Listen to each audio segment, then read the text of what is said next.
안녕하세요, 여러분. 기계 요소 설계 3주차네요, 3주차. 그죠? 3주차.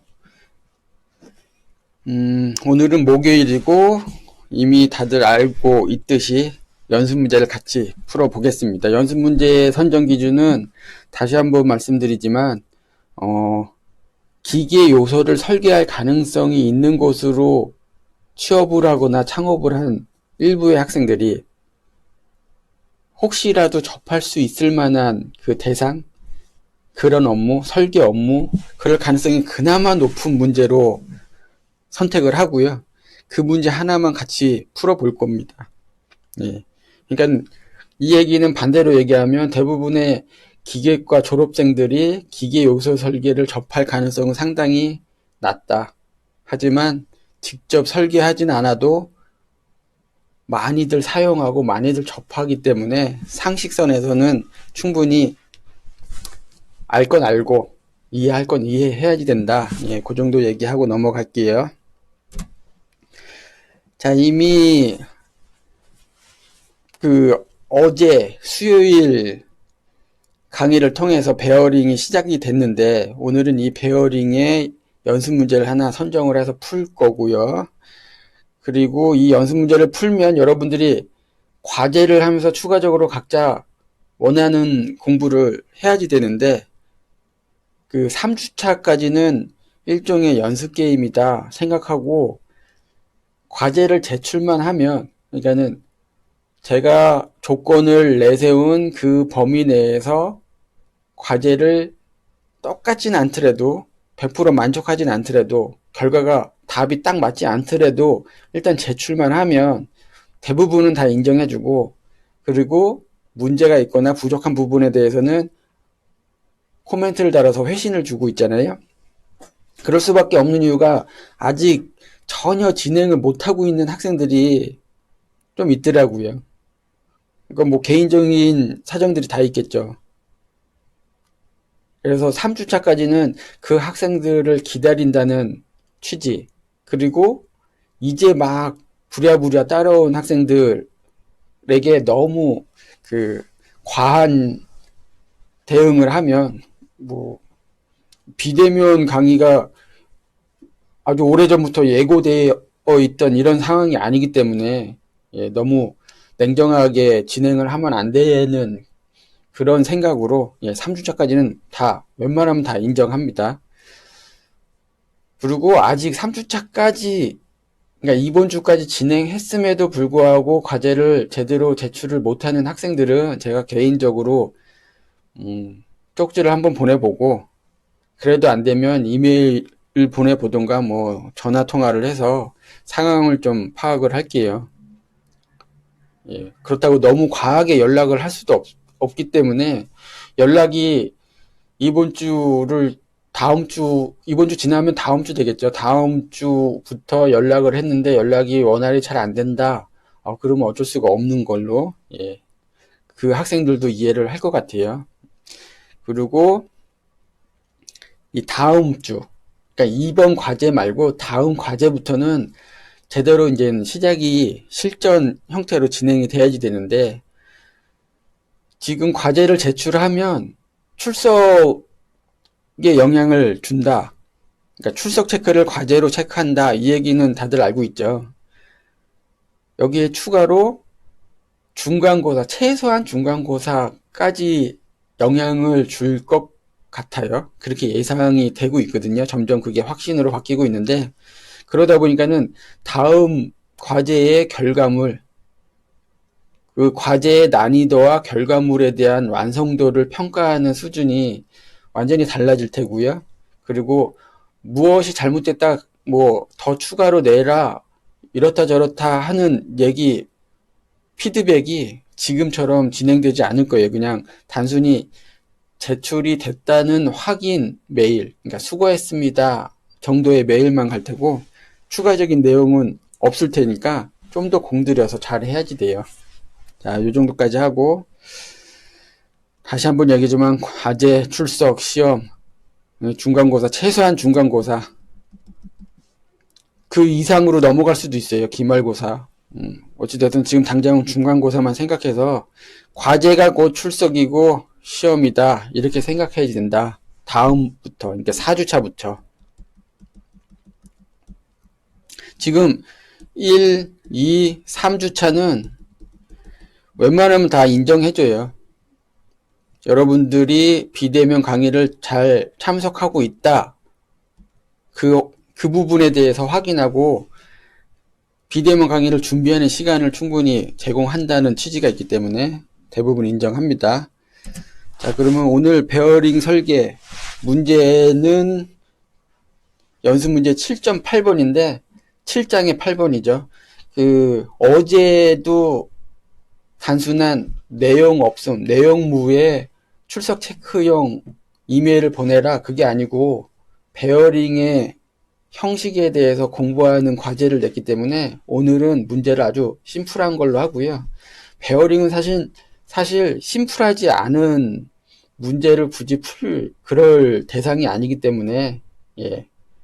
그냥 가장 실무적으로 접할 가능성이 높은 거를 골랐는데, 상당히 심플합니다. 한번 같이 살펴보자. 일단은, 베어링의 종류는 테이퍼 롤러 베어링이라고 돼 있어요.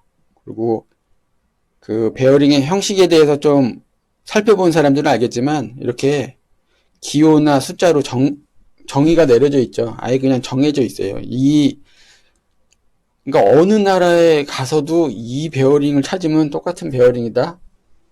그렇게 생각하면 될 테고, 이 테이퍼 롤러 베어링의 시간 수명, 그러니까 이 베어링을 계속 사용해서 몇 시간 동안 기계를 작동해도 문제가 없이 이 베어링이 정상적인 기능을 수행하느냐, 그 시간 수명을 구하는 건데, 레이디얼 하중이 2000kg이고 스러스트가 800kg이 작용을 한다고 합니다.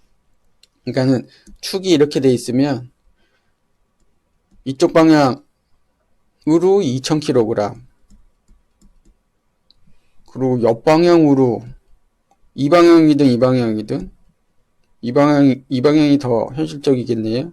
이게 800kg 이렇게 작용을 한대요. 근데 이 800kg은 어떤 스프링이든 뭐든 무언가가 밀 수도 있지만 이 테이퍼 롤러 베어링 이게 수직으로 이렇게 딱 설치가 되어 있는 게 아니고 이렇게 기울어져 있을 가능성이 있겠네요. 그죠? 그러면 이렇게 2000, 그러니까 이렇게 2000, 이렇게 800 해서 이론 하중을 받을 수 있는 이런 경우도 있을 것 같아요. 그러니까 그런 경우. 그리고 회전은 700rpm이다. 회전이 700rpm이다. 근데 여기서 지난 과제를 하면서 어떤 학생이 질문을 했는데, 저도 그런 궁금증이 있었던 적이 있었기 때문에 누구나 한 번쯤은 이제 짚고 넘어갈 필요가 있는 부분에 대한 질문이 있더라고요. 뭐냐면 킬로그램에 대한 단위인데 여기서 킬로그램이라고 표현했다고 정말 질량이다, 질량 킬로그램이다 이렇게 생각하는 사람은 상당히 없을 것 같은데 그래도 혼선의 여지는 있는 것 같아요. 이거 질량 킬로그램이 아니고 킬로그램 포스인데 이 포스 요게 생략된 거예요. 근데 생략을 기계 분야에서는 대부분 다 생략하잖아요. 하지만 충분히 유추할 수 있는 부분이 하중이라는 표현도 쓰고 작용하면이라고도 표현이 주변에 문구들이 다 이런 식으로 돼 있잖아요. 그러니까 질량이라고 생각하면 이런 표현들이 없었겠죠. 혹시 질량과 그러니까 킬로그램과 킬로그램 포스의 차이를 헷갈려하는 학생이 있을까요? 대답을 못 들으니 어쩔 수가 없네. 이건 당연히 다르잖아요. 그러니까 어느 우주 공간에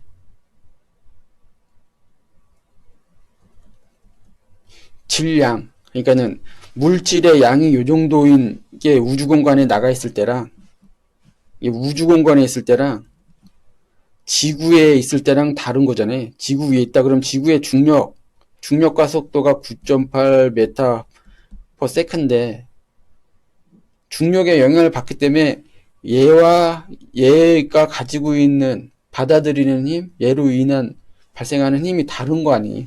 그래서 질량은 말 그대로 이게 순수한 물질의 양, 그게 이제 킬로그램이고 여기에 힘, 중력의 힘이 더해져야지 이제 킬로그램 포스고 우리가 지구에서 여러분들의 몸무게를 잰다. 이거는 킬로그램 포스가 맞는데 요건 생략을 보통 한다. 그래서 누군가가 뭐 70kg의 몸무게를 가지고 있다. 이렇게 킬로그램으로 표시를 한다고 해서 이 사람이 우주에 나가도 질량이 70kg이다. 이렇게 생각하면 안 되죠. 그죠?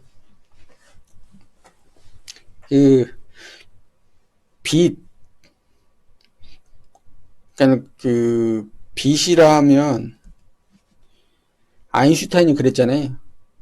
어떤 질량을 가진 웨이브를 타는 이런 형태로 빛이 존재한다. 이렇게 정의를 내렸잖아요.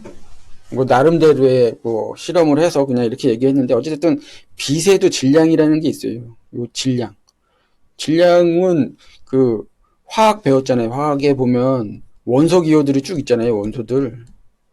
원소뿐만이 아니고 원소들에 의해서 구성된 각종 분자들도 다 질량이라는 게 있잖아요. 빛도 질량이 있어가지고 얘가 예를 들어서 우주에 존재하는 이 빛의 입자의 질량이 뭐 1kg이다. 예를 들은 거예요. 절대 그럴 수는 없지. 1kg이다. 이렇게 하면 얘를 지구로 가져오면 지구의 중력이 얘를 땡길 거 아니. 그럼 지구 중심으로 향하는 무게가 더 늘어난다. 킬로그램 포스가 돼서. 근데 이 빛이 만약에 블랙홀을 지난다. 블랙홀 옆으로 얘 빛이 지난다. 그러면 블랙홀로 딸려 들어가면서 얘 블랙홀에 힘을 더 받을 텐데 지구 중력보다는 훨씬 더 크겠죠.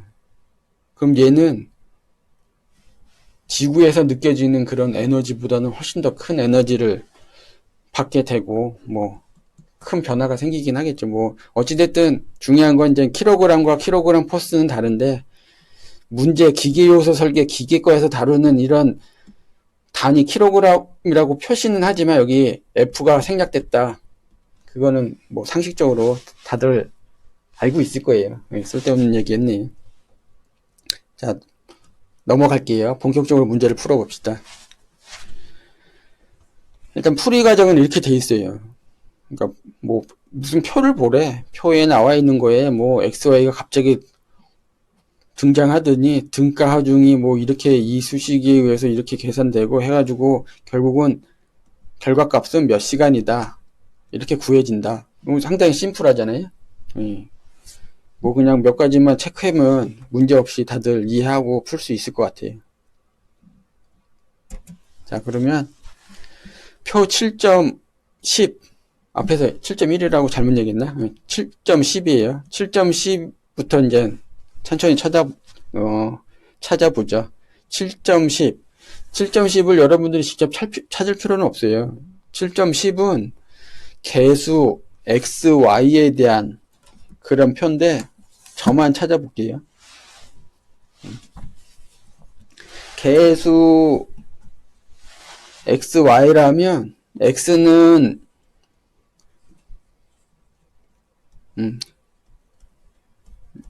레이디얼 팩터고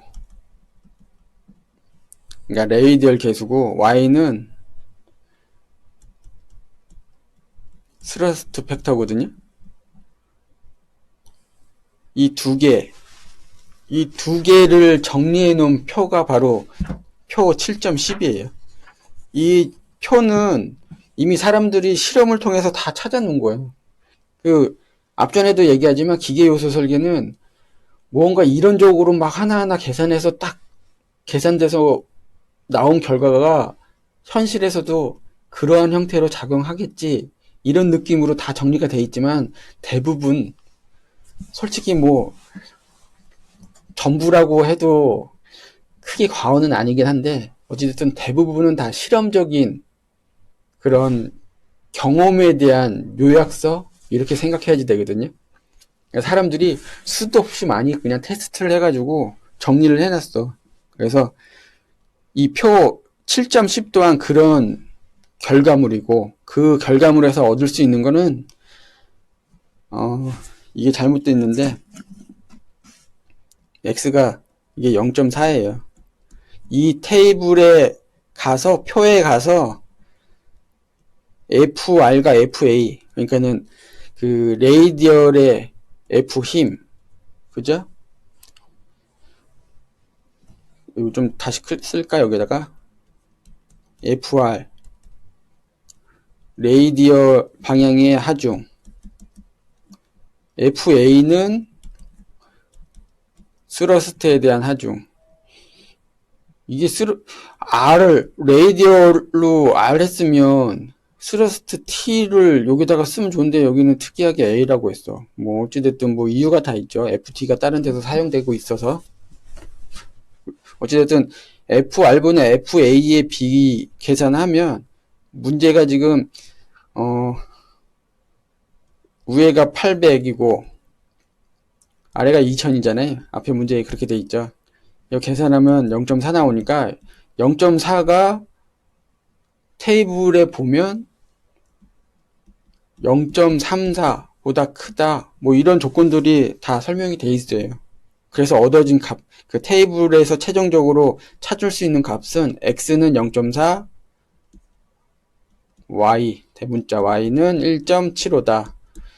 여러분들이 어떤 문제를 풀게 되면 그냥 이 값이 주어지지, 테이블을 주어주고 테이블에서 찾아요, 뭐 이런 문제는 최소한 뭐 학교 내에서는 거의 없지 않을까?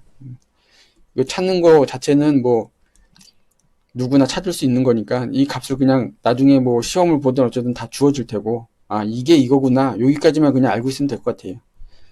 그래서 이 찾은 값으로 하중을 계산할 수가 있는데, 그러니까 등가 레이디얼 하중이라고 하죠. 등가 레이디얼 하중이라고 하는 이 PR. 그러니까 X방향의 하중과 Y방향의 하중이 다 합쳐졌다? 이렇게 생각하면 될 텐데, 여기는 수식이 이렇게 간단하게 나와 있지만, 사실은 이걸 수식을 제대로 쓰자면 FW 곱하기 해서 VXFR 더하기 YFA예요. 여기서 V는 회전계수인데, 요게 회전계수인데, 요거는 내륜이 회전할 때, 그러니까는 베어링이 이렇게 있으면, 동굴 룰러가 쭉 있으면 요 내륜이 회전하는 구조, 그러니까 바깥에는 이렇게 딱 고정되는 구조, 그러니까 볼트가 딱 박혀갖고 고정되어 있는 하우징이 있고, 요 안에 요 축만 이렇게 회전하는 구조에서는 V 값이 1이거든요. 그래서 얘를 생략할 수가 있어. 얘 생략, 요거 1. 그리고 FW가 있는데, 이게 하중계수예요, 하중계수. 하중계수는 문제에 특별하게 언급되지 않았다 그러면 얘도 1이에요. 1. 얘도 1.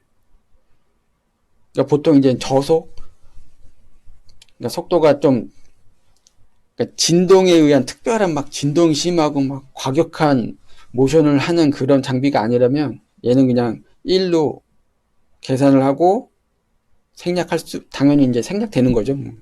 생략이라고 표현해도 뭐 상관없는, 1 곱하기 XFR 더하기 YFA다. 그래서 결국은 요것만 이제 계산하면 되는데, 계산하면 여기에 0.4니까 계산하면은 2200kg이, 이거 원래 계산이 잘못돼서 이게 뭐 1200입니다 이렇게 만약에 풀이가 나왔다 그러면은 제가 따로 언급을 안 하는데, 이건 여러분들이 직접 계산해 보면 다 산수는 다 찾아낼 수 있잖아요. 근데 이 0.4 같은 경우는 문제에서 제시돼야지 되는 그런 값이라 제가 좀 정정을 한 거죠. 자, 다음으로 넘어가면 일단 앞에서는 레이디얼 하중 PR 값을 계산을 해놨어요. 앞에서 이게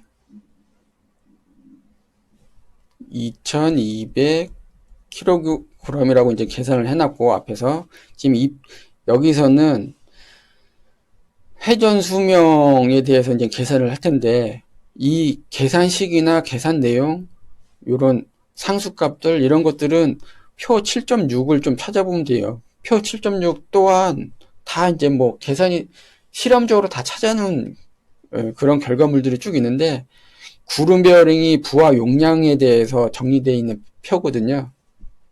그래서 우리가 사용하고 있는 베어링 요 정보를 가지고 그 표에서 찾으면 동부하 용량이 C는 16,000kg이다. 이렇게 돼 있어요.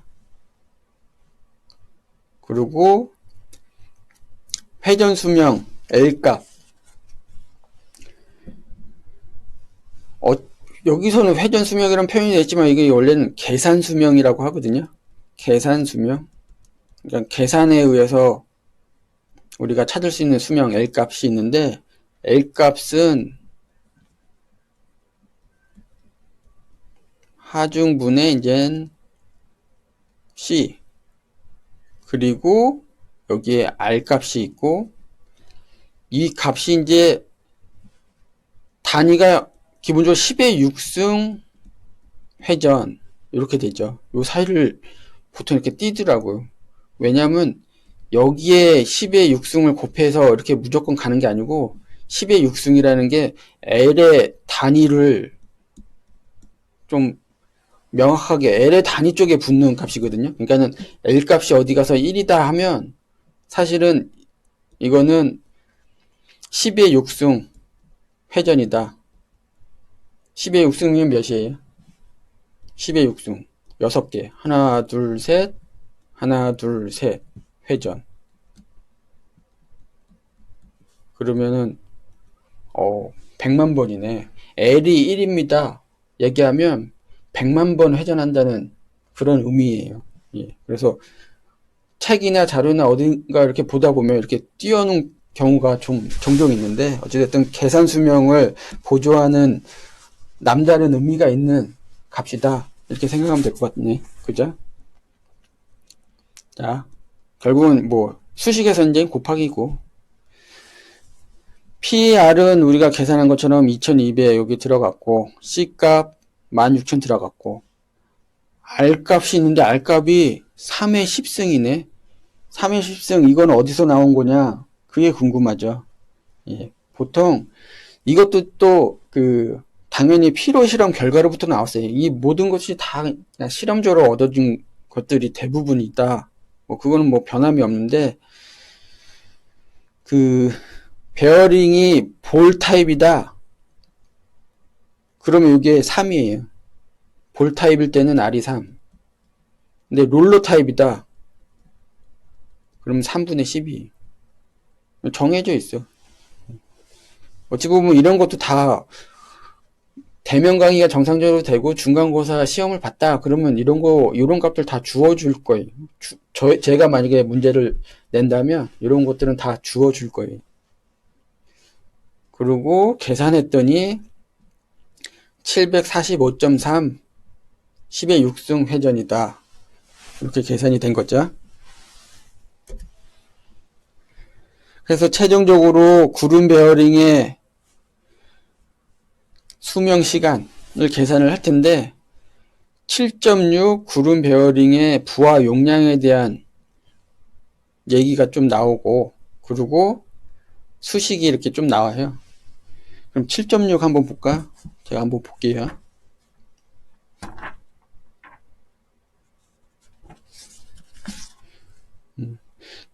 이것 또한 잠깐만요. 이게 이 부분이 남아 있었네.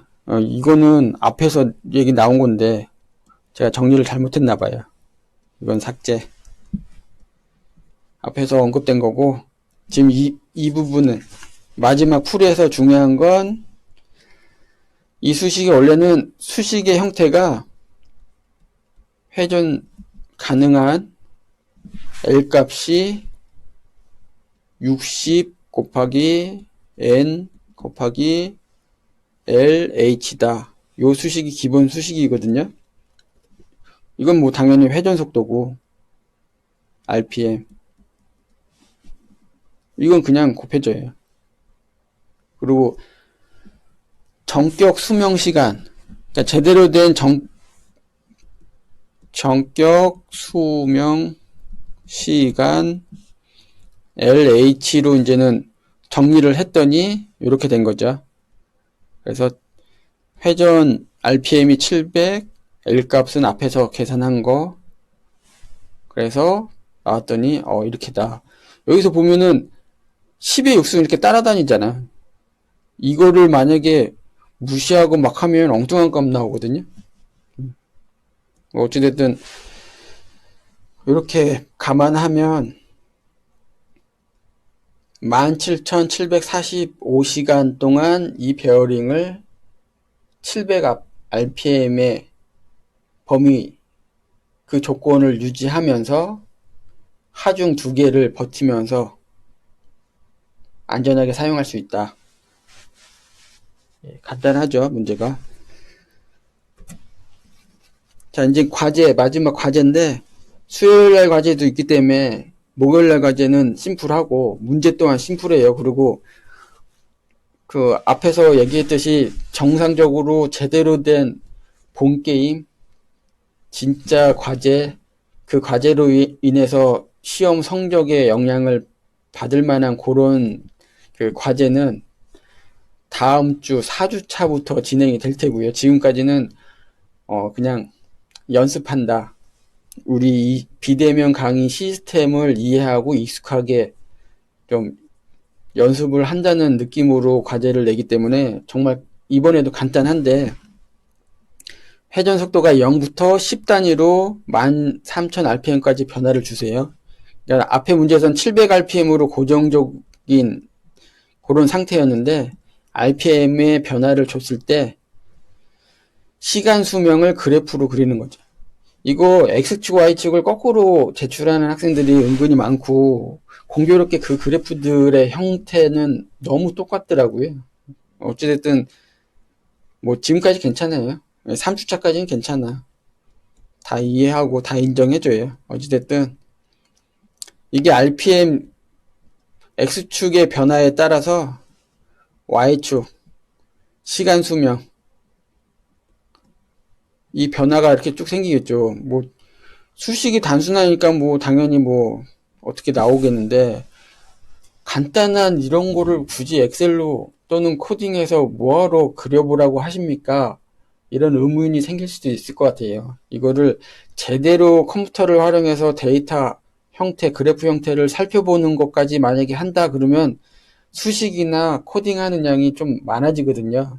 그러니까 우리가 뭐 프로그래밍 공부하는 그런 강의가 아니기 때문에 난이도를 어느 정도는 낮게 맞춰줘야지 된다는 뭐 그런 조건도 있고, 그리고 이것만 해도 사실은 설계하는 사람의 감각을 충분히 늘릴 수가 있어요. 성장시킬 수가 있어. 예를 들어서 그래프가 이렇게 나왔다. RPM의 대략적인 몇일 때, 이 정도다. 이거를 한눈에 그래프로 딱 보는 습관을 들여놓지 않고 계산한 값, 뭐는 뭐다 이런 식으로만 문제 풀면 이 문제를 정말 많이 풀어봐야지 그 감각이 생기거든요. 그러니까 현실에서 변화의 가능성이 있는 항목을 변화시켜서 결과의 변화, 최종적인 결과를 그래프 형태로 보는 이런 연습을 하면 할수록 100개의 문제 푸는 것보다 더 효과가 있을 수가 있어요. 그래서 요거는 같이 그려주시고, 결과 이미지만 이메일로 제출한다. 그리고 이런 규칙 같은 거 2번만 이렇게 계속 언급을 해주고 다음부터는 언급을 안 하고 시간 낭비를 안 한다는 뜻이겠죠. 언급을 안 할 거예요. 그래서 과제를 제출했더니 수고했습니다라고 확인 답장은 왔는데 내가 잘했는지 못했는지 모른다. 궁금하다. 그건 이제 나중에 성적 나오면 알 수 있는 그런 상황이 되겠죠. 그래서 3주차까지는 다 인정을 하고 다 이해를 하는데 4주차부터는 많이 신경 써야 된다. 그리고 그래프를 그릴 때 그래프가 뭐 좀 잘못됐어. 이거 3주차까지 다 인정 괜찮아요. 근데 4주차부터 뭔가 문제가 있어. 이게 다 감점 대상이 될 수가 있고, X축, Y축의 라벨, 이 그래프의 명칭, 뭐 단위, 결과값의 정확한 값의 표현이나 뭐 이런 것들 다 성적에 영향을 주고요. 요거 하나는 진짜 근데 이거는 계속 허용을 할 거예요. 이거 어떤 사람은 코딩이나 뭐 프로그램을 사용해서 결과를 내잖아요. 또 어떤 사람들은 대부분 지금 엑셀로 하고 있는데 엑셀로 하고 그 길 부분은 이제는 직접 손으로 그려서 제출하는 사람이 있어요. 셋 다 인정해줘. 셋 다 인정해 주는데 여기서 함정이 생기더라고요. 이미 그 함정에 노출이 돼 버렸는데 지금까지는 괜찮아. 3주차까지는 괜찮아.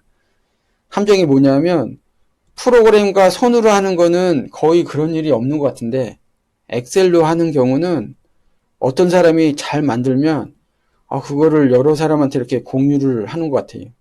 그럼 또 어떤 사람은 또 공유를 하고 이 사람 결과물하고 막 이렇게 똑같아 다들. 틀린 것도 똑같고 어떤 사람은 이미지 자체가 똑같은 사람이 있는데 3주차까지는 인정할게. 그러니까 최소한 엑셀에서 본인이 어떤 사람한테 엑셀을 받았어. 나 전혀 모르겠어. 좀 도와줘 해서 엑셀을 받았어. 그러면 내용 보고 그래프 나온 거 보고 야 이거 값 바꾸면 어떻게 바뀌지? 살펴보고 다 됐네. 나 이해했어.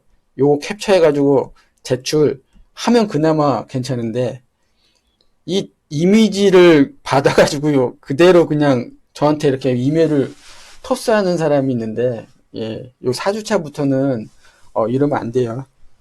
그리고 이 부분을 이 함정 우리의 함정이잖아요. 함정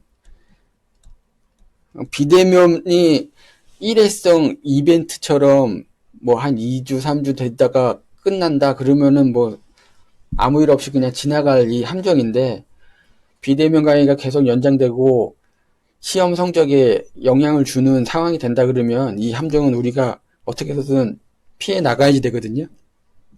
그래서 이 함정을 피하는 형태로 과제를 낼 거예요.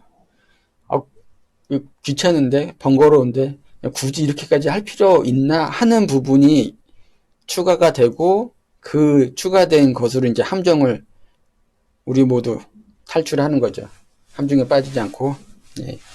좋습니다. 그러면 오늘도 여기까지 하고요. 이번 주도 이메일이 각 학생 한 명당 저에게 최소한 이메일이 2개씩 와야지 돼요. 알았죠? 이걸 합쳐서 막 맘대로 바꾸고 뭐 이메일 제목 바꾸고 이렇게 뭐 자기 나름대로 막 보내면 앞으로는 감점이 된다. 하지만 실수로 보내는 거는 다 인정 괜찮아요. 뭐 이메일을 보냈는데 유첨을 안 했어. 그래서 다시 보내. 다시 보냈는데 유첨을 실수로 다른 걸 보냈어. 다시 보내. 뭐 이런 거 다 괜찮아요. 그리고 질문 괜찮고 뭐 저는 이런 결과가 나왔는데 이 부분이 이해 안 됩니다. 그러면 그 이해 안 된 부분을 하나하나 다 설명해 줄 수는 없지만 간단한 코멘트 정도는 당연히 해줄 수 있으니까 질문 편하게 하시고 제가 사정상 컴퓨터가 부셔졌습니다. 하지만 뭐 이래 준비하면 언제까지 가능합니다. 이런 거 다 괜찮아요. 그냥 아무 연락 없이 그냥 막 제출 안 하지 말고 사정이든 뭐 그런 여러 가지 의견이든 건의사항이든 편하게 이메일로 보내시기 바랍니다. 자, 여기까지 하고 몇 가지 더 공지사항이 있는데 천천히 나눠서 할게요. 알았죠? 자, 수고했습니다.